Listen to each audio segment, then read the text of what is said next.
serbisyo na wala silang magtanong proyekto para sa mamamayan.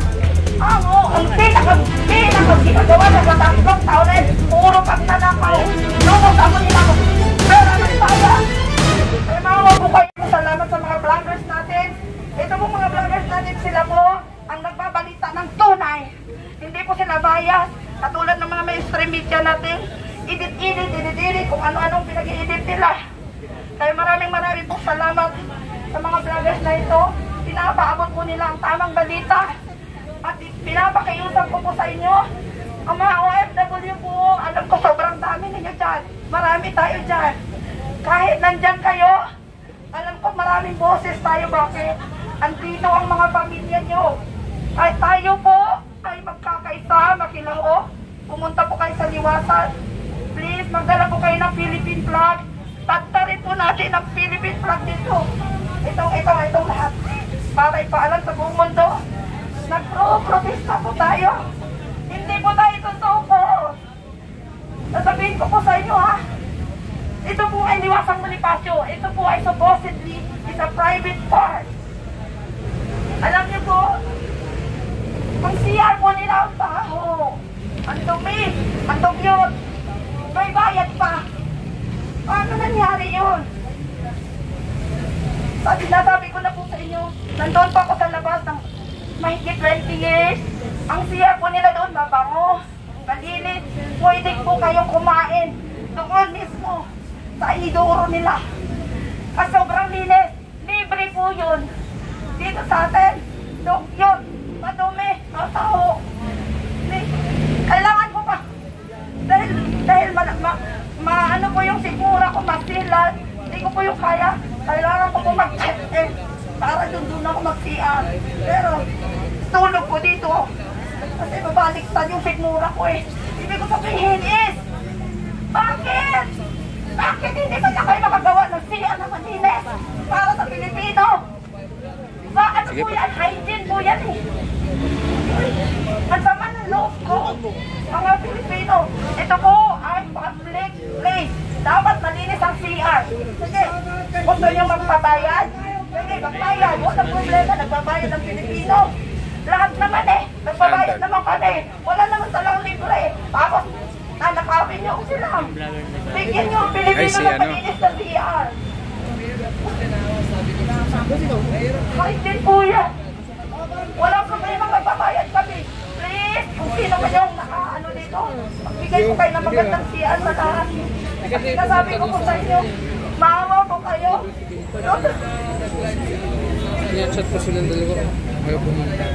Maawa po kayo. Makikita, makilawag po kayo. Huwag niyo po kami pabayaan dito. Andito po kami sa ground. Isang araw dito niyo kami nakikita dito. Kasi nagdadadampot nila kami dito. Bakit? Nakikipaglaban kami. Nagsasalita kami. Pero bakit hindi niyo yung dadamputin yung mga magnanakaw dyan? Sila dapat ang dinadampot nyo. Sila dapat iniimbestigahan nyo. Nakikiusap ako sa mga kapulisan. Sir, awa po kayo. Pati kayo pinaglalaban po namin. Bawat isa sa atin. Dahil bawat isa sa atin ay ninanakawan po nila. Paano nila naisip nyo? Nakawin ang lahat ng pera ng taong bayan.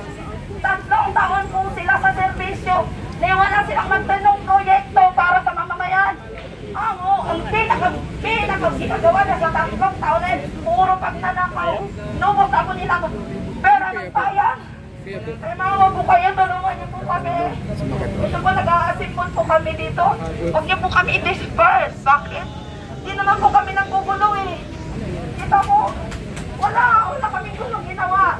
Nagsasalita po kami dahil ayaw namin sa pamamalakad. Kami po nag-uklok sa inyo dyan. Kung saan mga posisyon kayo niyan. Lahat ng kinakain nyo, sinusuko nyo. Ang sarap-sarap. Hindi kami. Ang nagpapakaintay nyo, itlog. Sa pirasong itlog, isang hati-hati kami. Isang itlog, hati kami. Isang cup noodles. Hati-hati kami. Bigay ng mga vloggers. Kasi ubos yung pera ko. Ubos. Pati yung pera ko sabi. Gusto ko sabihin sa inyo, huwag kayo mamilipit.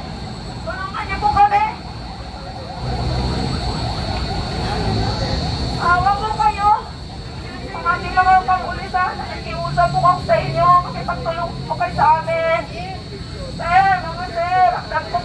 maintindihan nyo. Kami, hindi kayong bobo, hindi kayo tingin, hindi kayo tanga. Matatalino po kayo. Ipaglaban nyo po kami. Your mandate is to serve and protect the Filipino people. Huwag nyo po kami kipitin. Dahil hindi naman po kami nagugulo. Kita nyo mo, sa mga people po namin dito. At hindi naman kami nakakapagpulos ang kahit sino pa. Bagkos ay nakakatulong po kami sa aming mga mamamayan. At nakikipaglaban po kami sa bawat isang Pilipino. Yun po ang ipipress nyo, yung nagnakaw, yung kumuha, yung kumunipak ng pera ng bayan. Sila po yun. Wag po kami. Kasi kami, nakikipaglaban po kami para sa isang Pilipino. Mula sa maliit, hanggang sa matanda, ninanakawan po tayo. Kaya mga mo kayo, dahil itindihan namin kayo, sir, namahuli po yan. Paglaban, kami na lang magpaglaban para sa inyo, sir. Huwag nyo lang po kami i-disperse. Magsasalita lang po kami. Isang araw, maawa sa amin ang tatagpon ni Diyos. Tulungan nila po kami. Bumaba na po yun. Dapat bumaba dyan. President, kung Marcos, maawa po kayo sa amin, President. Sobrang lubog ang bansa, lubog sa baha, lubog sa utang, lubog sa kahirapan. Pakinggan niyo po pagsusumabot ng bawat Pilipino. Maawa po kayo sa amin. Siguro naman sapat na ang 3 taong pagnanakaw.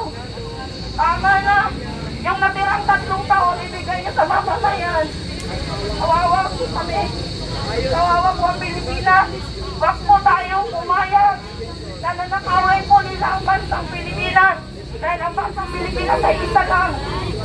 Isang batawan, isang lahi, isang tubo. Kaya wag po kayong papayag. Nagpati ang iyong ating bansa ay nanakaway yan. Lubog na po tayo sa bansa sa utang. Kaya maawa po kayo makikita. Pagkinawa mo, pumunta po ka sa liwatang Bonifacio at magdala po kayo ng watawat. Marami pong salamat. Magandang gabi po sa lahat.